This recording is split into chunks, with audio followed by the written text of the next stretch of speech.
आणि त्या झेंजीला माहिती आणि त्या झुरळांना माहिती. आता झुरळ आणि झेंजी एकच आहे, त्यामुळे दोघांचा वेगळा उल्लेख करणं चुकीचं आहे. आता निर्णय तुमच्या हातात आहे. आपल्या मुलांना, आपल्या पाल्याला तुम्ही झेंजी बनवणार की युवक आणि युवती बनवणार, निर्णय तुमच्या हातात आहे. हेच ते वास्तव आहे आणि हेच ते माझं मनोगत आहे. आपलं मनोगत आपण कमेंट बॉक्समध्ये मांडा. आपले विचार कमेंट बॉक्समध्ये मांडा. हा व्हिडिओ शेअर करा, या व्हिडिओला लाईक करा किंवा डिसलाईक करा. मनोगत या माझ्या मंचाला सबस्क्राईब करा, बेल आयकॉन दाबा, माझे विचार पडसे लाईक करा, आपले विचार कमेंट बॉक्समध्ये मांडा. तुर्तास इतकंच. भारत माता की जय, वंदे मातरम. जय भारत, जय महाराष्ट्र, जय सनातन.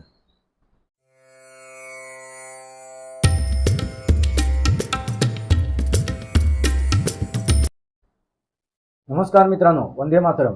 मनोगत ह्या माझ्या मंचावरती पुन्हा एकदा आपलं स्वागत आहे. मी आपला मित्र राजेश वासंती सामाजिक व्यवस्था. मित्रांनो, मी माझं मनोगत तुमच्यासमोर मांडणार आहे. हे मनोगत कशा संदर्भात आहे तर जेन संदर्भात. जेन अल्फा. मित्रांनो, जेन जी. आता जेन जी हा शब्द आला कुठून, ही संज्ञा आली कुठून, हे संबोधन आलं कुठून, तर ते विदेशातून आलेलं आहे, युरोपियन देशातून आलेलं आहे. मित्रांनो, आता युरोपियन देशातून आलेला हा शब्द आता इतका प्रचलित झाला आहे की युवकांना आणि युवतींना जेनजी बोललं जाते. आता युवक आणि युवती जे आहेत, म्हणजे भारताचे युवक आणि भारताच्या युवती, ह्या जेनजी आहेत का? मित्रांनो, ही पहिली गोष्ट साफ चुकीची आहे. जेनजी हा शब्द जेव्हा उच्चारण केला जातो तर तुमच्या मनात नक्की काय भावना निर्माण होतात, हे मला जरा तुम्ही आपल्या विचाराने, आपल्या मताने कमेंट बॉक्समध्ये मांडा. जेनजी. मित्रांनो, ज्या प्रकारे त्या जेनजीने बांगलादेशमध्ये, नेपाळमध्ये, श्रीलंकेमध्ये जे काही कारनामे दाखवलेत ते बघितल्यानंतर तुम्हाला जेनजी हा त्यांचा स्वभाव गुणधर्म, त्यांची विचारशैली, त्यांची कार्यपद्धती लक्षात आलीच असते. त्यांना कोणाशीही काही लेणं देणं नसते, ना कुठल्या समाजाशी, ना कुठल्या देशाशी, ना कुठल्या राष्ट्राशी. त्यांना फक्त अराजकता माजवायची असते, अराजकता. मग ती समाजामध्ये असो किंवा एखाद्या राष्ट्रामध्ये, देशामध्ये असो, आणि त्याच्यातून आपली मतलब साध्य करायचे असतात. आता त्यांची काय मतलब आहेत ते ते जाणव. पण आता जे जेनजी हे प्रकरण तुमच्यासमोर आलं, ते प्रकरण कुठलं तर नुकतंच जंतर मंतरवरती घडलेलं त्या जेनजींचं एक आंदोलन. आणि तिथे ते जेनजी उपस्थित होते, तिथे युवक आणि युवती नव्हत्या. मित्रांनो, आता हा शब्द, त्याच्यामध्ये नाविन्यता, आणि त्या नाविन्यतेमुळे लोकांमध्ये तो लगेच प्रचलित झाला, लगेच स्प्रेड झाला, लगेच त्याच्यावरती चर्चा व्हायला लागली, कारण नाविन्यता आहे त्याच्यात. म्हणतात ना, नवीन नवीन एखादी गोष्ट असली की त्याच्याबद्दल एक उत्सुकता असते. ती उत्सुकता, बस हेच एक कारणीभूत आहे ह्या जेनजी या शब्दाला. मित्रांनो, त्याचा मागचा उद्देश काय, उद्दिष्ट काय आहे तर त्या देशामध्ये अराजकता माजवायची आणि त्या देशातील जे विद्यमान सरकार आहे त्या सरकारला पराजित करायचं, पराभूत करायचं, सत्तेतून बेदखल करायचं आणि आपली मतलब साधायची. हा या जेनजीचा मतलब आहे, हा उद्देश आहे, हा जन्माला घालण्याचा हे कारण आहे. आणि कोणी कारण आहे, कोणी जन्माला घातलं तर डीप स्टेटने, पाताळ यंत्र्याने. कारण मित्रांनो, पाताळ यंत्र्यांना, डीप स्टेटला कुठल्याही गोष्टीचा मतलब नसतो, कुठल्याही राष्ट्राशी, कुठल्याही समाजाशी काही लेणं देणं नसते. त्यांना फक्त आपले अजेंडे, आपले उद्देश आणि आपले उद्दिष्ट सफल करायचे असतात. जसं काँग्रेस या पक्षाची स्थापना झाली. काँग्रेस या पक्षाची स्थापना करणारा कोण आहे तर इंग्रज आहे. सरळ साधी गोष्ट आहे. जर एका इंग्रजांनी त्या पक्षाची स्थापना केली आहे, मग त्याचा उद्देश आणि उद्दिष्ट काय असणार आहे, ही न समजण्यासारखी नाही आहे. याच्यावर सुद्धा मी माझं मनोगत मांडणार आहे काँग्रेस या पक्षावरती. थोडक्यात त्याचा मी उल्लेख केला आता. मित्रांनो, आता हा जेनजी यांचा उद्देश आणि उद्दिष्ट एवढंच होतं की जे नेपाळमध्ये घडलं, जे बांगलादेशमध्ये घडलं, जे श्रीलंकेमध्ये घडलं, म्हणजे भारताच्या शेजारच्या त्या राष्ट्रांमध्ये, देशांमध्ये घडलं, तीच गोष्ट त्यांना भारतात करायची आहे. पण ते भारतात सफल होत नाही आहेत, सफल होत नाहीत. त्यामुळे त्यांनी आता एक वेगळा मार्ग निवडला, तो म्हणजे युवकांना, युवतींना काय करायचं, चेतवायचं वेगळ्या प्रकारे, आंदोलनाच्या मार्फत. मित्रांनो, या अगोदर जी आंदोलनं घडली ती विविध क्षेत्रातली होती, विविध प्रकारची होती, विविध विषयांवरती होती. आता ती कुठली, शेतकरी आंदोलन, दुसरं धर्माच्या विरोधात एखादं रान उठवून केलेलं आंदोलन म्हणजे सीएच्या विरोधात. नंतर जाती, जाती म्हणजे मराठा जात, मराठा जातीच्या नावावरती, म्हणजे त्यांना ह्या समाजामध्ये दुही निर्माण करायची होती, मतभेद निर्माण करायचे होते, संभ्रम निर्माण करायचा होता, दिशाभूल करायची होती. त्यासाठी हे केलेले आंदोलनं होते. शेतकऱ्यांच्या आंदोलनामध्ये जे काय अराजकता माजवली गेली, ज्या प्रकारे त्या लाल किल्ल्यावरती जाऊन त्या डीप स्टेटच्या अतिरेक्यांनी भारताचा झेंडा उतरवून तिथे खालिस्तानाचा झेंडा लावला, त्यावेळी ते स्पष्ट झालं. मित्रांनो, हाच तो उद्देश आहे या डीप स्टेटचा. आणि ह्या डीप स्टेटने, ह्या पाताळ यंत्र्यांनी हा एक शब्द प्रचलित केला, तो म्हणजे झेंजी. आता ह्याचा प्रभाव भारतावरती का पडत नाही, त्याचे परिणाम भारतावरती का होत नाही आहेत, सखोल अगदी मुळापर्यंत का पोचत नाही आहेत? कारण भारत हा देश सुसंस्कृत आहे. भारत या देशातील नागरिक सुसंस्कृत आहेत, संस्कृती आहे, त्यांच्यामध्ये संस्कार आहेत. त्यामुळे यापूर्वी जे काय आक्रमणं झालीत, विदेशी आक्रमणं, त्या विदेशी आक्रमणानंतर सुद्धा भारताने 1800 वर्षापेक्षा जास्त या विदेशी आक्रांतांना झेललं. त्यांचे अगदी त्याला असा म्हणू शकतो आपण पारतंत्र्यात होतो.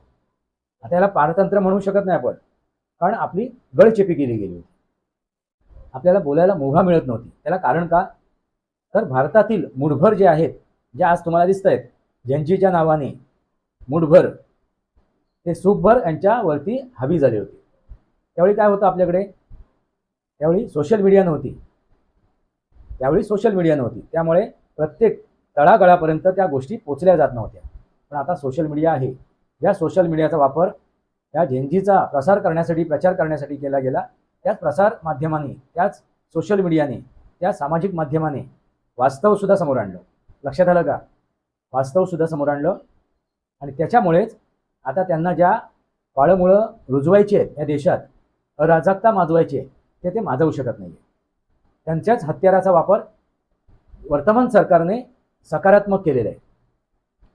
आता या झेंजीने केलेलं जे आंदोलन होतं ते चिरडून टाकलं नाही, त्यांना ते आंदोलन करायला दिलं, मुभा दिली. ते अभिजित दिपके पॅराशूटनी या जंतर मंतरवरती उतरले, म्हणजे ग्रास रूटचे, जमिनीवरचा नेता नव्हे, जमिनीवरचा कार्यकर्ता नव्हे, पॅराशूटनी उतरलेला, आणि तो सुद्धा आम आदमी पार्टीचा नेता, पूर्वाश्रमीचा. लक्षात आलं का? या नेत्यांनी काय केलं, आंदोलन केलं, माती भडकवण्याचा प्रयत्न केला, झेंजीला त्याने आमंत्रित केलं. पण या अगोदर राहुल खान यांनी सुद्धा आवाहन केलं होतं, झेंजीनी रस्त्यावर या, नेपाळ करून दाखवा, बांगलादेश करून दाखवा, मी पेट्रोल टाकलेलं आहे, फक्त काडी पेटवायची अवकाश आहे, हे त्यांनी बोलले होते. आणि हीच ती काडी पेटवण्याचा प्रयत्न केला. पेट्रोल टाकलंय पण काडी पेटवण्याचा प्रयत्न केला, पण ती काडी पेटवू शकले नाही. दुसरं, जे अरविंद केजरीवाल आहे, त्यांच्या एका मुलाखतीमध्ये त्यांनी काय म्हणाले ते, की नरेंद्र मोदीजींना फक्त हटवायचंच नव्हतं, तर काय करायचं होतं, नरेंद्र मोदीजींना त्यांना मारायचं होतं. आणि काय शब्द उच्चारले त्यांनी, झेंजी काय करणार होते, तर नरेंद्र मोदीजींना ते मारणार होते. एक शब्द वापरला त्यांनी.